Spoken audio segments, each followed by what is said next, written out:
Welcome to Rising Woman Leaders, a safe space for women to thrive in community where their voices and stories are heard.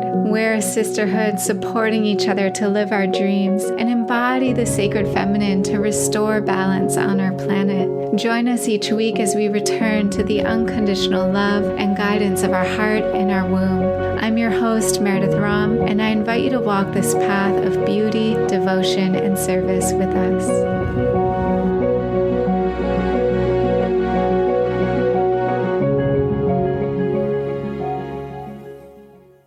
I'm here today with Stargazer Li, who is known for eloquently conversing with the universe through sharing stories under the stars, her cosmic updates, and much-loved podcast that tell the unfolding story of these transformational times. And her deliciously potent essence elixirs, she continually invites us to meet this moment well. Li is also dedicated to ancestor tracking, to researching and getting to know ancestral people, places, and times as a foundational pathway to becoming human. Thanks for being here. Thanks for having me. Yeah, so I've been to two of your stargazings, and I think what I really took away from the first one, something that stayed with me, was just seeing someone in their dharma, like seeing someone in the passion of their sharing and just being in that, like that almost was as fulfilling as just like hearing everything that's going in the stars. And I know for you that this, even though it may have been an interest in your whole life, that it didn't actually come to what it is now until later in your life. And I wonder if you could just share that beginning and like finding that interest in the stars and decide, even though you had a career and all the other things going on in your life, being like, I'm going to keep learning and I'm going to see what's here. Love to start there. Great. Yeah. It's, I didn't like, until I was 39 or 40, I couldn't have told you a single constellation. and I know. And so, I thought stars were cool, and I remember like a massive, like meteor shower storm. Like when I was in my 20s, I worked at camps and stuff during the summer, and I would sleep out, on the mountain, just put down a blanket in my sleeping bag. And I remember one night there was like a massive storm. It was so scary. I think I'm just going to go inside. Like it was that intense. And really that's the only star memory that I have before the current era, if you will, when I began to learn the stars. And it happened around really kind of a larger transformational moment. We're all in the midst of one now. So I'll say, we all know how it is when the universe comes and just like goes smack and disrupts our life, right? And so like how we thought we were going along, what we thought we were doing, we just are disabused of that notion. And so I had one of those. I was in the process of doing my doctorate at Berkeley and was like, driving there, rainy day, car accident kind of a thing. Okay, bounce back, ready to buy another vehicle, like weird freak accident kind of a thing happens, So it was like clearly the universe just saying like, stop. And so I did. And I came upon a flyer for some like Mayan calendar, weird new age wording thing, but it was walking distance because I was like, okay, I'm not going to drive in a car for a while. And it was gaggingly new age. And I was like, no, but I just bought the things and I was like, okay, it was like life basically said like, shut up, stop driving around. And I want to have a conversation with you using this language. And I said, okay. And so I would just, instead of following the new age, people have said, this is what this means and everything, I would just go like, okay, today's a blue monkey day. Like, and I would just like feel the energy of the day. And And so it became a language for the energies of what was unfolding and how to be with this larger beyond the human world, right? And so as I don't know, maybe a year or so into living this and kind of getting in touch with rhythms of life that were different than what everybody else around me was living, I kind of reached that point in my doctorate where I could be anywhere, and I'd always dreamed of moving to Sebastopol, and so I moved up to Sebastopol, and I was reading. I'm a big Hermann Hesse fan, so I was reading his final book, Magister Ludi, the Glass Bead Game, and I was like walking around at night because I was always kind of a night owl, and I thought, wouldn't it be amazing to look up and have the slightest idea of what I was looking at? And it just kind of like meshed with the book in some ways and patterns and things. And so I literally got one of those kind of like you can turn star maps. It's called a planisphere, and a little squeezy red flashlight. And I just started like walking around going like, oh, that's Dipper. Hi, and that was it, literally. And I learned maybe like 5 or 6 constellations. And then I'm such a learning and sharing geek that I'm just like, if I know 5 constellations and you know 1, it's like, let me tell you all about it. Because I truly, like the passion you spoke to, I love learning. To me, like, this life is so amazing. I mean, come on, like, especially starting to open to the heavens. And so I would just, like drag some friends of mine out into a field. And I was like, let me show you these other ones, and which they loved. And then, then they're like, do you know any stories? And I was like, no, I'll get back to you on that, and I would just kind of go learn some mythology or something like that. And so what's so cool is it just how organically, that this occurred, and I just kind of built on it. And really in the process, it's like it made me into who I am.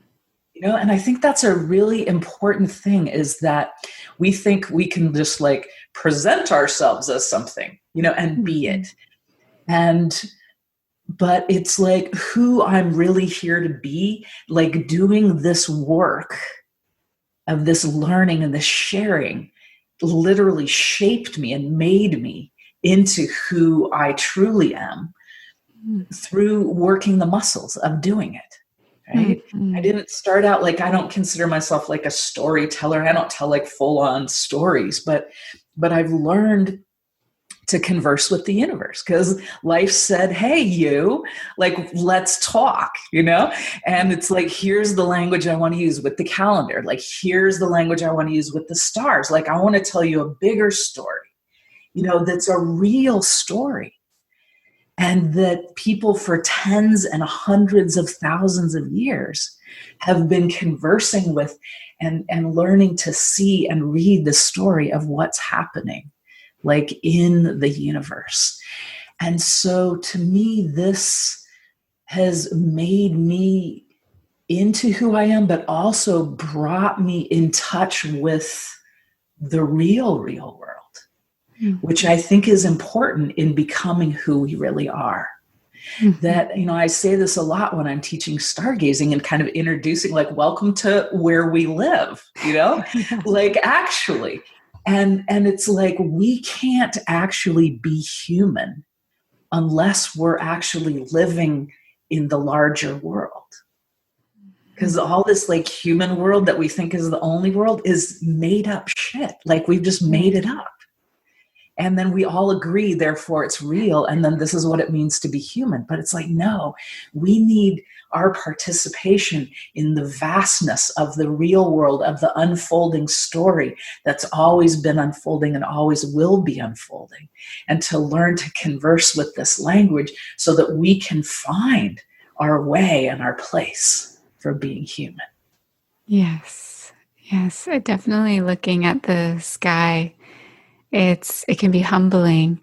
It's like, wow, I thought I was the center of my universe here and doing this and looking, all of our daily tasks and routines and it just kind of opens things up of just like, okay, so the world is universe is a lot bigger than we sometimes think. It's so big, like so big, so vast, so vast. And like, usually as best as we get is like trying to ground on this earth, oh, we're a part of earth. That's like the big revelation. And it's like the earth in the universe is as small as we are, like within it, Mm. But I also feel like to me, it is humbling, but at the same time, what I realize is that I am this vast. Mm. That once I get over thinking that my persona is me and all this little human-y stuff is me, is that I can remember that I'm actually the universe living as me. Yeah. And from this place to have the conversation, like I always teach in my stargazing, the universe isn't out there somewhere far, far away. Like we're in the universe. And for us to feel like right now, like we are here in the universe is in and around us. And for us to begin to live with this awareness, I think is really important in the beginnings of learning to become who and what we actually are as humans. Mm-hmm. Yes, there is a vastness of just recognizing that we are the universe, we're part of this. What you spoke to about kind of dharma, I noticed that you received signs and like you were willing to listen to those and like, okay, the car accident, maybe I'm meant to slow down. Maybe I'm supposed to start walking. And then seeing the flyer and just being like, okay, something feels right here. And just like listening to those signs along the way and then just following your curiosity and the things that you're naturally interested in. And I think sometimes we can complicate like, what is my purpose and what am I meant to be doing and what's my mission in this life? And it's like, it can really be that simple of just like, what do you love? What are you excited about? What makes you, want to learn and be in that sense of just like awe. And yeah, I wonder if you want to speak to anything else about people that might be struggling to find a purpose. And I know also sometimes people struggle feeling like their dharma has to be the thing that they're earning money doing. Like I know you also had a career and just speaking to that journey too. Yeah. There's so much to say about all of this, because I think that we, like you said, like we think we have to put the cart before the horse, like I have to figure out what my thing is, and then I have to like monetize it, and then I have to, blah, blah, blah it. And I just have never really seen or found that in my life or the people that I do sessions with, because I work with a lot of people individually and a lot of people who are finding their way and who are doing like what's theirs to do, in part, bringing in income, but also to not have that be the defining characteristic. Because the minute, and I've done it myself, like the minute I'm like, and now I'm doing this, and now I'm going to teach a class of this, the minute I change, like the minute that I'm trying to like market a thing, and it becomes, in my experience, it would become like less great. Hardly anybody would sign up for it. And then I would still have to do the work. So it was like, and so it was, again, it was like following the signs. The universe is like, nah. And I started to pay attention, like, how does it seem like the universe wants to fund me? Mm. right? And so it was like, okay, I had a full-time job this whole time. Most people just thought I was like Stargazer Li all the time, just tripping out. It's like, I was like the evaluator and program developer for a federal grant to the state of California Department of Education. It's like, I did that for like 15, 20 years. And, and I think that was important because then I could do the stargazing or the essences or whatever I was teaching and offering without the primary thing being trying to make a buck and the need for it to support me. It's like, I mean, it made for a lot of work. I had a full-time job and a full-time becomingness, but what else are we going to do, besides what's ours to do here? And, over time, then things got to evolve organically. And it's like the essences aren't about like, I'm making this product, but it's like, I'm conversing with the universe. And the universe is like this moment, this is an essence. Oh, look, here's water. Okay, this is an essence. Like, that's how I make an essence. Not hard.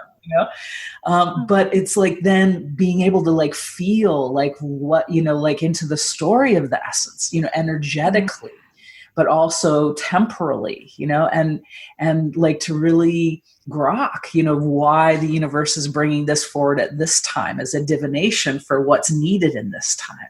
And so I've come to realize like every few years, oh, really what I'm doing is I'm conversing with the universe. Right. And it's like, and in all the different ways, and just to learn to do this and to be willing to do this out loud.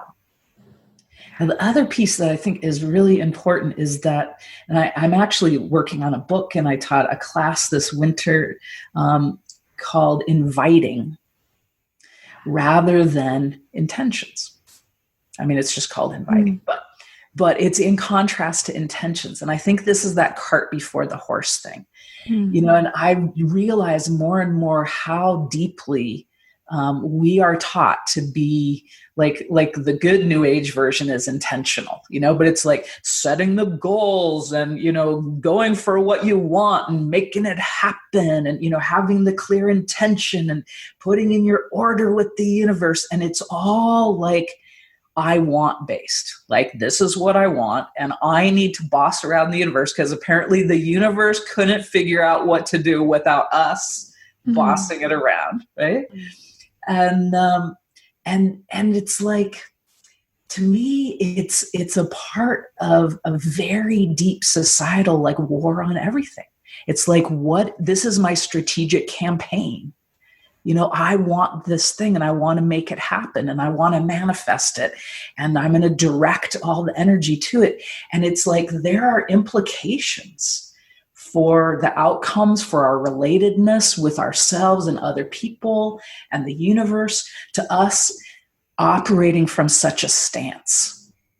I think there are profound ramifications. And I think, I'm just so over it. It's like we're just being sold and selling to each other all the frickin' time. And even like, this is what I want in a partner and my shopping list. And, it's like we're shopping. I mean, it's so capitalistic and colonial. It's profound. Yeah. And to me, it's like, again, through my conversation with the universe, not like I'm perfect. I'm just like learning about all this, but it's like I started to see, the universe was teaching me to sing a welcoming song, to really notice, like I was saying, like, how does money want to flow? Like, what language does life want to have a conversation with me? Like, what brings greater aliveness, and how can I express this in life in a way that serves life and other people? It's like, these are all things that I experience as invitations from life. Yeah. That it's then incumbent upon me to learn to welcome and meet and learn from and with. Yeah. And what the universe comes up with is way better than anything we're ever going to think of in our limited invitations. I say, like in the class, it's like the universe is like, all right, I had something like way more amazing in mind, but if you insist upon your little, like, I want this and this way at this time, it's like, okay, you get to have that reality. So I'm not saying it doesn't work. I'm just saying, like, we should really look at the energies underlying and what is coming of what we're doing, and that stance. And it's a very isolated and isolating approach. Mm. And for us to, again, it's like for us to feel the universe right here, to be in conversation where we're like listening and speaking and reading what's going on and in the times and what's wanting to happen and learning to work with it. Like, this is, to me, the invitation that right now all of us are getting. It's like comparable to like me. And it wasn't just the car accident. No, it had to be like a week or two later, and now you're getting up too fast. Like, boom, stay down, like stop carrying on. And, it was a Pluto transit that I was in the midst of, and we're all collectively in a Pluto transit.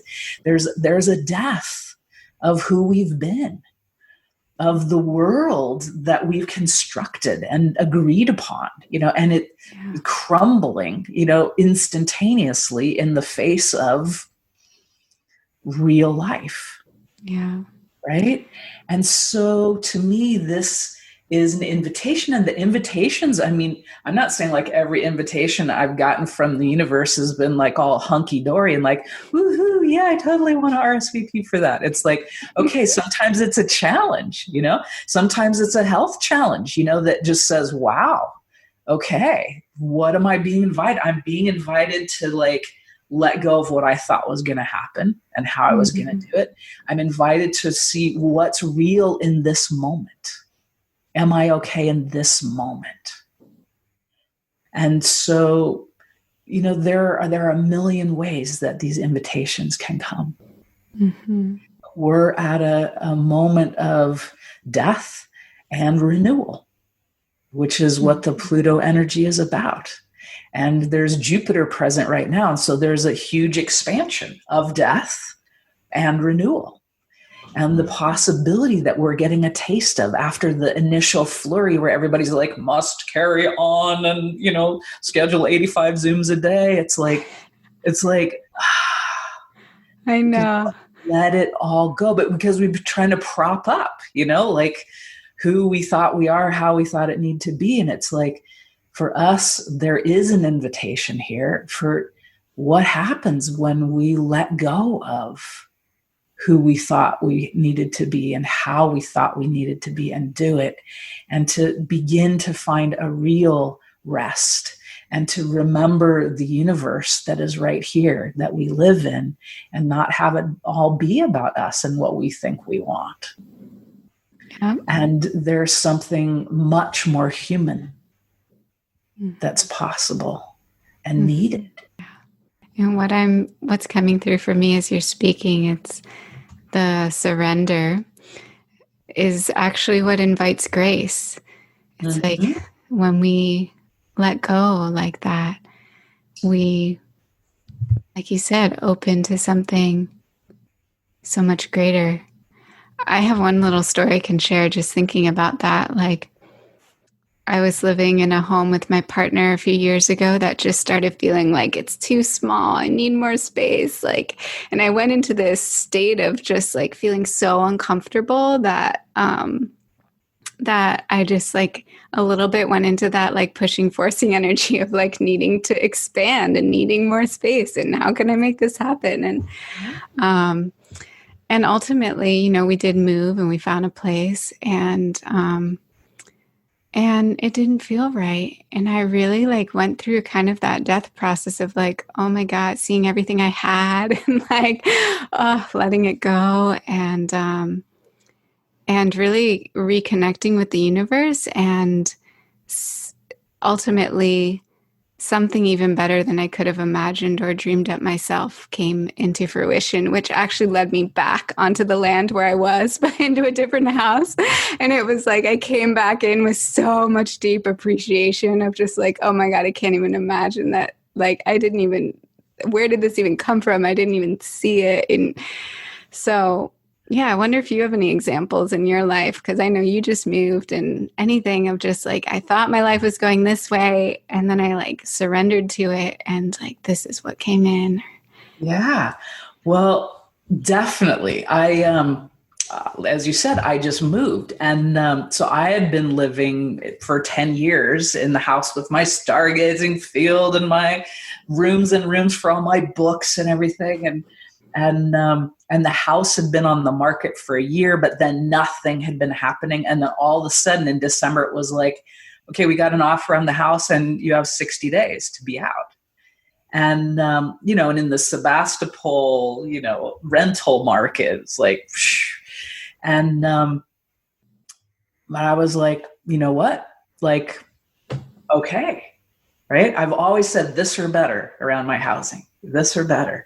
And so, I didn't understand how it was going to work. But I was like, I'm just going to be, and I was in the midst actually of teaching my Inviting 2020 class. And so I was like, okay, this is an invitation. And, and I'm looking around online and everything is like outrageously overpriced, the few things that are even available. And I had a dream that wasn't seemingly related to the house, but I'm not a big dream person. I'm more kind of an awake in conversation with the universe person. But the last 6 months or so, I've started having some epic dreams. And so in this one, I was kind of like came out of a movie theater, like having watched a movie with some friends or something. And now there's like posters on the wall of other movies. And so I was like, oh, there's a poster of this movie. And I like went up and put my hand in it. And I was like, I moved through it into this other movie theater. And then there was all these movie posters around. And this was a place where you could there would be like people gathered around the movie poster or whatever. And they would just be like learning kind of things. Or you could put your hand on and you would like go into another place. And so I won't go into the whole rest of the dream, but out of that, I realized that one of the invitations that life was sending me was, I ended up calling it swimmingly strength dancing new realities. Like that I really could just enter a new reality just like that. And so I keep looking on, Zillow and everything. And so, now it's like early January and I have to be out by February 15th. And I'm thinking like, wow, so I'm checking every couple hours, and thinking that I would live in Sebastopol. And then one day, one of my apprentices said, what about Nevada City, Grass Valley? And I had literally like driven through here once on my way back from the August 2017 eclipse. Yeah. So epic. And I'd always maybe kind of had it in the back of my mind, and I was like, okay. And I went on Zillow and there was this house and I was like, oh, that's my house. Like I knew I would get it. Mm. And I basically within a week was like starting to move in here. Yeah. And to me, it was just like that dream. Like I literally just like clicked. She said it. I clicked it. I saw it. I knew. I put my hand on it. And I like now live in this reality. Yeah. And to me, it came from like, cause I could have gotten stressed about like not finding a place and how expensive it was. And I just kept on going like, no, I'm not going to live that paradigm. I'm like, okay, plan B, I put everything in storage and go to Maui. So it's like, okay, you're going to be okay. Right. I was just like, it's not my first choice, but my second. And, but to be so open, it's like you, like I wouldn't have never gotten here if I'd been like, my intention is a house in Sebastopol and it costs this much and I want it on this date.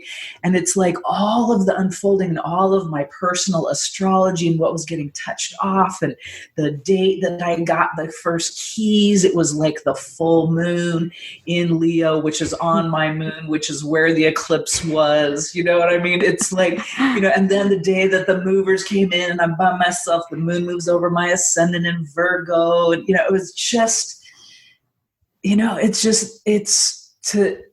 it's like, now that I'm here, it's like, oh my God, like my dream in my 20s and 30s was to like live in the mountains, in a super deluxe cabin with like wood and stone and glass. And I'm like, I'm in my dream house. Yeah. But not because of intention, but because of living my life and being where I needed to be for the last 20 years in Sebastopol, and to become who I am, so that it's me that's living here. Yeah. And you just stepped into that reality, like the dream. Yeah. Right? I was like, okay, like, I'm not going to stress. I'm just like, I know that life supports me, in being me and doing what I do. And not like I'm like entitled to it at all, but just like I'm trusting the unfolding, that I'm going to just keep showing up with what feels right. And it's like, none of these houses feel right. And I think it's Sebastopol, but I don't know. And this to me is one of the biggest things, like, and even in this time that we're all going through, is that to be willing and able to tolerate the sensation of not knowing what's going to happen. Yeah. And like you said, like we can know, like, oh, this house doesn't feel right anymore. Like, we know what we know, but we don't know, what does that mean? And how does that need to change? And we think we're supposed to, make everything happen and decide, which actually means to like cut off from the stars, basically, right? Which is a disaster, which is also cutting off from the stars, rather than consider, which is with the stars. It's like, let's consider, like, what's going on? What do I know? Yes. What do I really know? And what do I not know? And this is a time that we're all in particular this year, of learning how to shapeshift to meet the moment, rather than to insist upon maintaining some thing that we call ourself, no matter what's happening. Yes. And that's what's dying and getting obliterated. And that's a good thing, but it doesn't feel great. Yeah. But that's okay. A lot of people out there, I think me included at times, we want to know. We want to know what's going to happen. And we do. And we even like make shit up, or just call it, okay, I know what's going to happen. Yeah. Or I'm going to make this happen. Literally, just because we're not willing to tolerate the sensation of like, I do not know. And that's what I had to deal with, like, to get to the point where life could say, what about Nevada City, Grass Valley? And gift me the home of my dreams. But I had to just keep going, like, I am not going to just devolve into fear. It doesn't mean that I didn't like feel, moments, just like, it's like, I need to move and I don't know where. And it's like, and I was like, that is real. This is real. And it's okay. Like, it's okay. And so for us, to really not let our insistence upon the old structures and persona and stability, like, if we can just let them crumble and just keep on being like, am I okay? I actually am. Okay. Then we've got a shot at starting to be in conversation with the universe and to actually becoming the humans that we're here to become. Yeah. What you spoke to earlier of just so many, it was like we were trying to grasp on in a way to the old world we were living, of just the immediate like piling on of so many Zoom meetings and all of it. And I was actually really feeling like I think I just want to slow down. Like, I don't think I want to teach my online yoga classes right away. I think like that, and there was such this like, you know, pressure feeling that's our conditioning, I think, of our mind of just like, we have to keep doing and we have to keep going through on the to-do list. And that can be really hard to sit with and just be like, and to let it all go and Right. see Mhm. how sometimes it's just our own mind forcing us into these patterns that were just ingrained in us. And like you said, that's kind of breaking down an invitation to sit deeper in just like the nothingness. Exactly. Exactly. I mean, I had the same. I was like, I could teach a class on ancestor tracking because everybody's going to be home, and and then I could teach the astrology class and do even more sessions. And I was like, stop, Mm-hmm. stop. I was like, maybe in a month, if it's still like, it's not like it's a bad idea, Mm-hmm. but it's like, just let it go. Let it go. And still sometimes I have to be like, is it okay? And it's Yeah. like, yes, like I'm still doing my podcast, still doing my weekly things. It's like, but even like I've been doing tons of sessions like for months now because it's been such a transformational time, both regular sessions and also ancestor tracking. And it's like starting this week, it was like crickets. It's like nothing. And again, there's some part of me that wants to be like, oh, I'm going to, promote and let people know it's there. And it was like, no, like I made a few things a little more accessible, but I was like, if it wants to be quiet right now, maybe it's just time for us all to be quiet right Mm-hmm. now. And maybe I'll unpack and, it's just what wants to happen, to let what wants to happen happen. Yeah. That goes back around to what we were talking about at the beginning of like, we think we've got to like figure out our thing and then offer our thing, and that's how then we'll become the thing we've got to present, like I'm a this and therefore. And it's like, that's not how like it really works in the real world, except for the made up like presentational thing that we've got going right now. But it's like for people, whether it's shamanic or real, like people will just be like, do you do this? Like I had a dream for you to do this. It's more when we learn to show up as ourselves, that is really what's the useful and helpful thing. And then other people recognize when we're the right match for them, to support them in the transformations they're going through to become themselves, right? It's like that's where it really, otherwise you're going to end up with a lot of really annoying clients who are just trying to make the universe be their bitch, just like you are. You know what I'm saying? Like when we're doing it that way. And it's like to really learn and become and trust and to wait for and see what life is inviting. It's like people come to me for sessions. It's like I almost usually never even have mentioned that I do for like over a decade, and it's like people just go like, do you do readings? Or like when they're in that transformational moment and they're ready, Yeah. and to me that's what serves them the best, Yeah. right? And me. Yeah. There was 1 year where I literally didn't, I think it was like 9 months, I didn't do a single session. Usually I had a full-time job and I was, doing them, one or two a week or whatever. And the last person I did one with was the first person that I did, and then they just started up again. You know? So funny. It's like it's just a way of receiving life and Right? yeah. Really receiving life. Because what's the point of all the work that we're doing? Right? It's like, it's not to like puff ourselves up and to have what we want. It's to become life, being life. And the only way to do that is by being life. Mm, yes. Can you tell us more about your essence elixirs, what those are, and how you make them? Mm, absolutely. I have one just hanging out by me so you could hear it.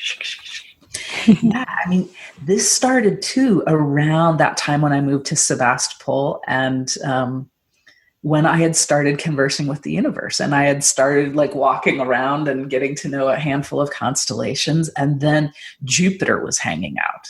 And it was so amazing to know this is Jupiter. This is like brighter shining than everybody else. And so I kind of fell in love because I'm like that. Like, I'm not like species specific, I guess, around being in love. And so I just thought Jupiter was amazing. And I got like just a small telescope, so I could like see Jupiter with my own eyes. And you could see like 4 of Jupiter's moons, even with binoculars. Maybe you got to see that in one of the stargazings. And it got to the point where I'd be like sitting on the couch, in the living room, and I could feel through the roof. I could feel Jupiter out there going like, what are you doing in there when I'm out here? It's like calling me out like a lover. And so I just got way impassioned about Jupiter. And then I had this sense like, I want to make an essence of Jupiter, because I was like, I wanted to share this experience with people. And so Under the Stars is one way, but I was like, what if I made an essence of Jupiter? And I knew right away that, and I had experienced like flower essences, which for me were always a little yin. But long, long ago, like in college, which was a long time ago for me, I had experienced some gem elixirs. So I knew, there's kind of like different kinds in different ways. And so I knew right away I didn't just want to make an essence of Jupiter, but that there needed to be like a tree essence to bring the energy down, and a rock essence to ground it. Because as cosmic as I am, you might notice I'm like oddly grounded and practical, and I had like a full-time job and everything. And so it's like, I don't want an essence to take me out, to get out of here. So I'm not ascension oriented. I'm not into like, we need to all like ascend. My thing is like, no, we're like here. We're here to learn how to be life doing this. And to me, this is amazing. And so I was like, okay, Jupiter, and I have kind of a pretty intimate relationship with trees. And so I was like birch tree, which is like kind of Jupiter's very expansive energy. And so birch tree is kind of like smoothing, right? And some ocean jade. And so I got this piece of ocean jade. And so for a long time, it was just like a poem. I'm going to make an essence of Jupiter, birch, and jade. But then I was like, well, how would I do that exactly? Because the principle, right, of flower essences, you put a flower floating in a bowl of water. Now, if you could find a big enough bowl of water, Jupiter would float. So there's that. But I'm kind of more of a practical, tangible kind of a person. I remember during this time I met in the early on of making my essences, I met some people at, I think it was like Health and Harmony Festival or something. They were like, we saw Venus once. And so we channeled the energy of Venus into this essence. And so they were dosing me, and I didn't feel a thing. And I was like, I don't know. So I didn't want to do that, right? So I shopped around, and I got like a little glass that fit in the lens cap of my telescope. And I made my first essence of Jupiter by putting water in the glass suspended over the telescope lens, pointed at Jupiter and tracking Jupiter across the sky, so that the actual photons that would have gone into my eye went into the water. Wow. And then I made a birch tree essence and an ocean jade essence. And then I mixed the 3 together, and that became Jupiter juice. And I could feel it, I could feel it. And so then I went on and like made Venus vermouth with Venus and apple tree and rose water, and kind of did the whole solar system. And then I thought I would just, move on to like the Pleiades and, nebulas and stuff. But then the essence, again, it's like this conversation. It's not about what I want. Like, I'm just like, I think of myself as, with the essence, as like the Sherpa of the universe. Like, put a whole bunch of stuff in bottles and carry them around to places. But then it was like the essences started mating with each other. So like moon milk and Neptune nectar became good night, and sunshine and Pluto potion and Saturn sipper and Mars mead became restructuring. And it was like, that's what wanted to happen. Like, it just was clear. And so, I think this is how life teaches us. It's like, there is guidance, and we're just going like, no, I want this, and I need guidance, and I want the universe, and I think, like, for us to really listen and converse and not hold ourselves separate, right? And so the essences are a way of conversing with the universe. They're a way that the universe wants to converse with us, to say, hey, like, here is a vibratory moment. Here's an energetic poem that you could ingest or spritz and breathe or just have near you.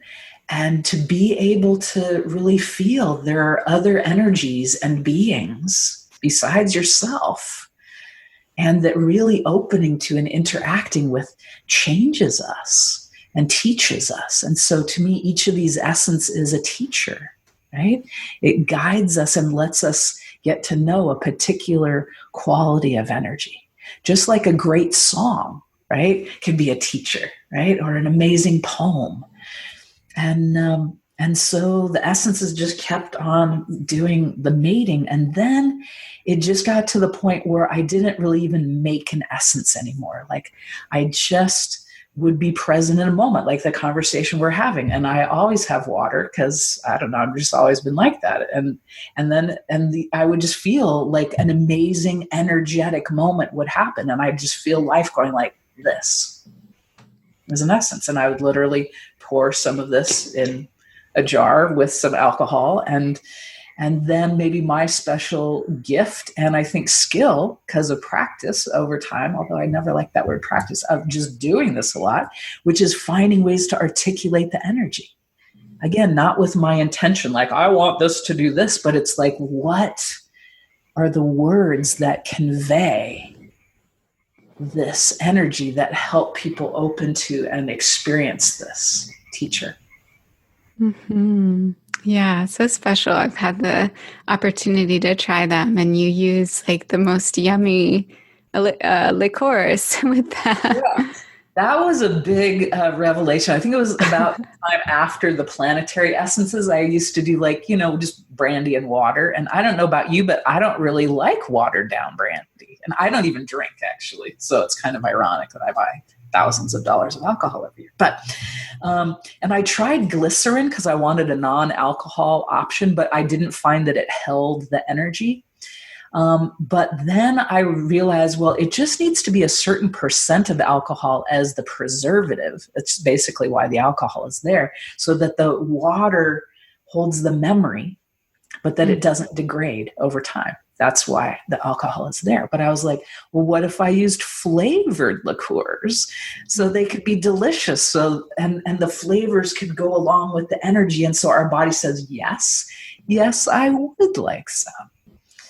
And so that was a big revolution, because now they get used, because that's a key for using essences, is you have to really kind of open the bottle and take it. It's true. And so I have this essence right here, right now, that I thought maybe I could just even dose us. And this came from another one of those epic dreams that I have, even though I almost never have had epic dreams. And this is called Riding the Elephant. And, I won't tell you the whole dream, but it just, it was basically in the dream, I was like, oh, I'll dose these people in this cave and with this essence. And so when I make a new essences, I use like a white label and I write all over it and stuff. And so I literally had a bottle in my hand and I was reading the ingredients in the dream. And then I woke up and made an essence of the water that was by my bed and some of the words that I remembered. And this is called Riding the Elephant. And it's also related to one of my favorite hexagrams from the I Ching, which is riding the elephant. And so this is spring water, hazelnut, and raspberry liqueurs, and the dream-gifted essence of swaying, rooted power and presence, spontaneously expressed as who's me, pioneering the deepening of the deep. And so this is a perfect energy for this time, for us to slow down and to feel this swaying, rooted power and presence of the elephant that we're riding, of the universe, and for us to learn to ride. So we're participating, we're not passive, but to learn to ride. So here we go. I'm just going to basically put a little squirt on my tongue and dose us all, and we'll just take a moment.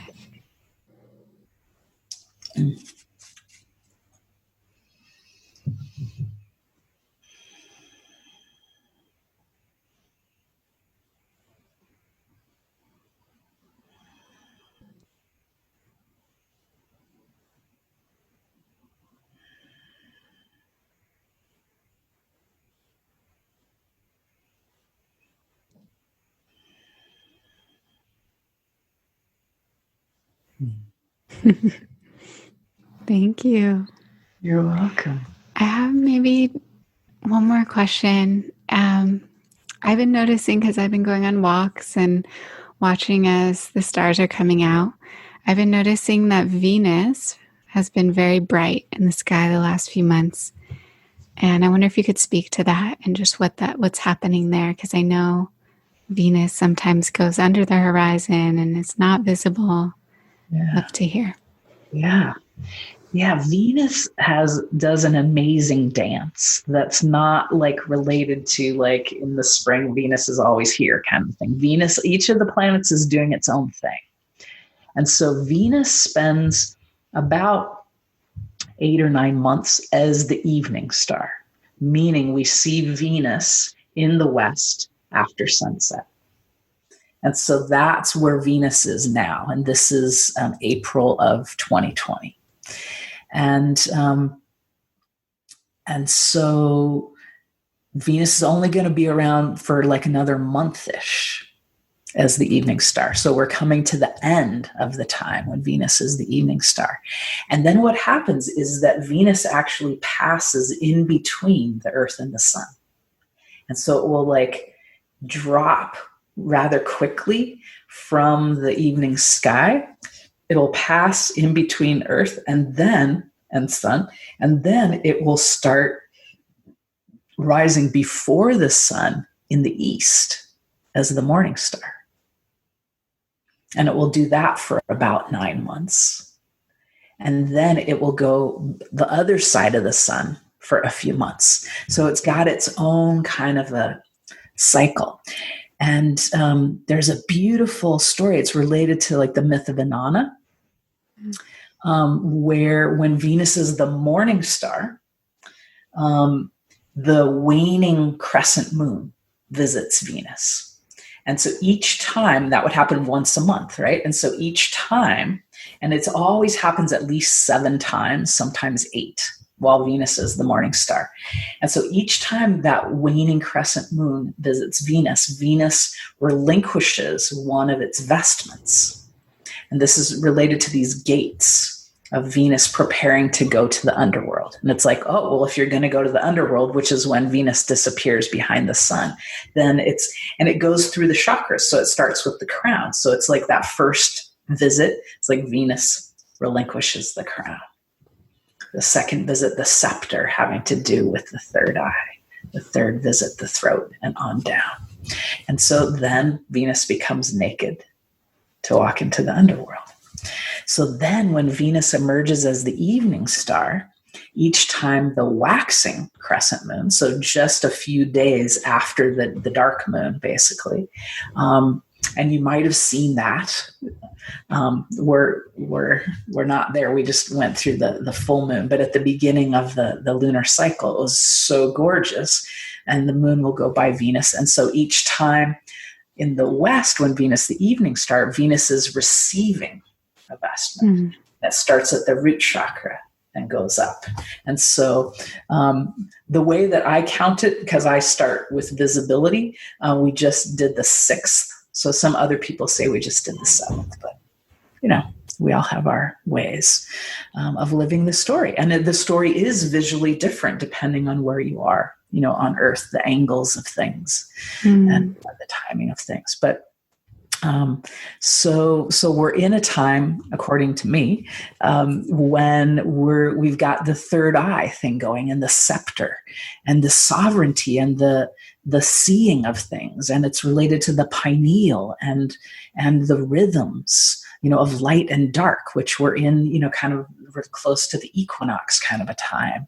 And even just, the role of melatonin, in, the importance of, the virus that we're all, engaged with right now. It's very interesting to me that all happening together.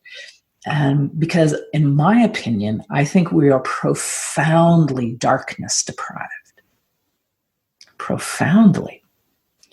On a lot of levels, even to the point where we pathologize, like, oh, you're shadow material on the dark side. And it's like, and I want to be the light. And it's like the darkness, like 98% of everything in the entire universe is darkness. Delicious, amazing darkness.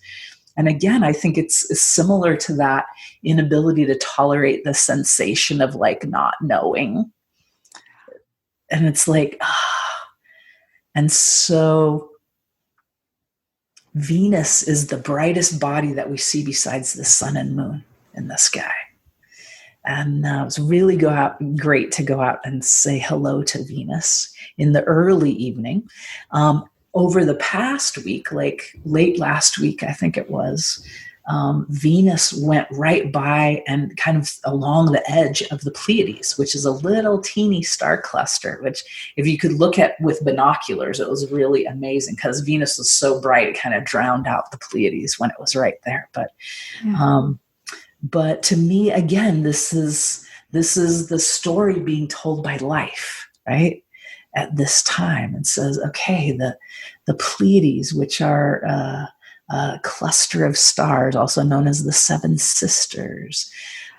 Also in many cultures having to do with weather and bringing of like the rains and the waters. And Venus, the great beauty, right? The great beauty shining big star moving through, to me, just says that this is a time for the beauty. And seeing the sparkle of a little bit of light in the midst of the delicious darkness. Yeah, I felt that.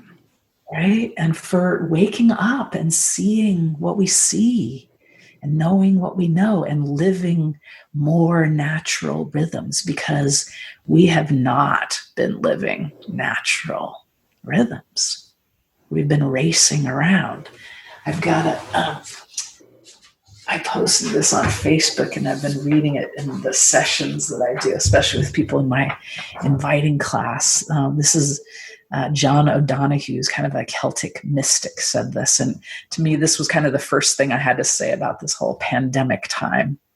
I think it's really apropos.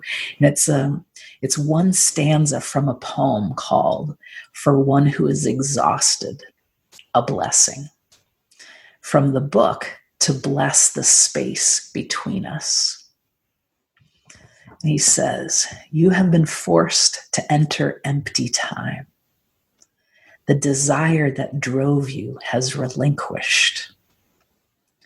There is nothing else to do now but rest and patiently learn to receive the self you have forsaken in the race of days."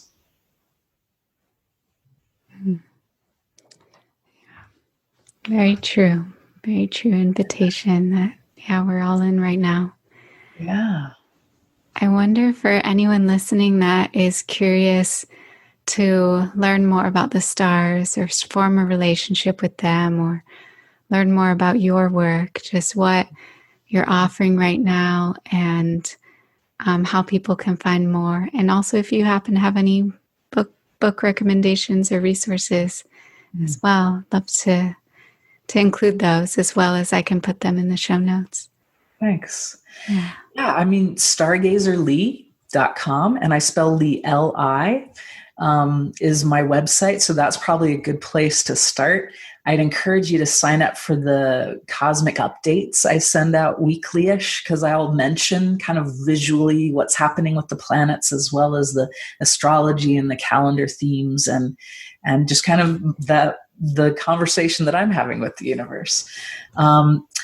In terms of also, I do a monthly podcast that's located there on my website as well, where I'm talking about all of this in depth and what's going on and how we can be with what's wanting to unfold in this time. So it's not predictive, like this is what will happen, but it's like these are the themes and this is when things are likely to shift. And so those are kind of the straight up offerings for everybody I have.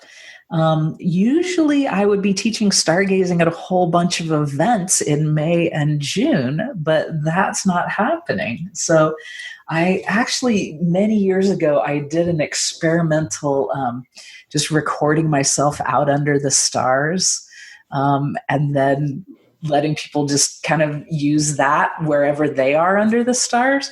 And it kind of worked. And so I've been thinking, I wonder if I'll be doing that this May or June. So stay tuned for that. You would hear about it through my cosmic updates. Because as of this moment, I am not doing out there and about there stargazing. I think a planisphere and a red flashlight is a good way. There are also a ton of stargazing apps, but it's just not the same, as being together as humans on the earth under the stars. Yeah. And but it can be a start. There's also, you can get like essences and things through my website. Also, what we didn't talk about in here, but I think is really, I've just seen it kind of accelerate in what I'm doing and what some other folks are doing right now, which is ancestor tracking.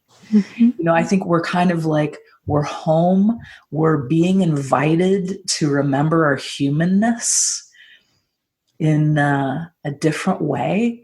And so I also just want to encourage you to talk with your family members and your kids about their growing up, of what they remember of their grandparents, and to find out what do we know of the places where our people have come from. And ancestry.com, you could build a tree and there's a bazillion records there that you can really actually find your people, and then you can go research those places and then do the cultures from way back. And I think this is a really good time for us to just get basic and remember and get to know maybe even our own humanness in ways that maybe we haven't.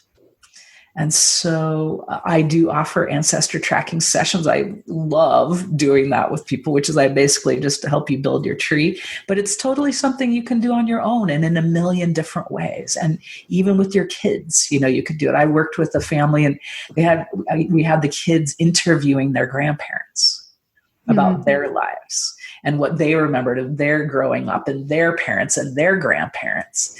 And, and there was basic questions, but also questions that the kids added in, what was your favorite color? And did you have pets? And who was your best friend? And was it love at first sight, or did it take a while to warm up to each other and stuff like that? And so, and it doesn't have to just be your kids that do it, we could do that too, to have conversations and remember our own humanness. So So here's the theme of our whole conversation here, right? Is conversing with the universe, right? For us to learn to be in conversation and not just talking. You know what I mean? Not just talking in a presenting kind of a way, but really in a curious, conversing way where we get to know ourselves and others and life better. So anyway, I just suggest this for this time. It just feels like it's something you can do while you're home, you know? Yeah. I love Yeah. all of that. Yeah. I'd love to close, just to invite us to reconnect with the breath and just take all of that in and everything you've shared today. Just dropping into the wisdom, our bodies, our breath, this moment, and this invitation of conversing with the universe. And if you're here and listening, maybe there's a reason, and maybe there's really something here for you. And just being open to those signs and those messages, and really being willing to deeply listen and receive all that it is that might be available when we really truly slow down. So just bringing my hands to my heart, just thanking you so much, Li, for being here today with us, sharing your wisdom. And to everyone listening, just with a great bow, thank you for being here and showing up with presence to everything life meets you with. So blessings. Thank you.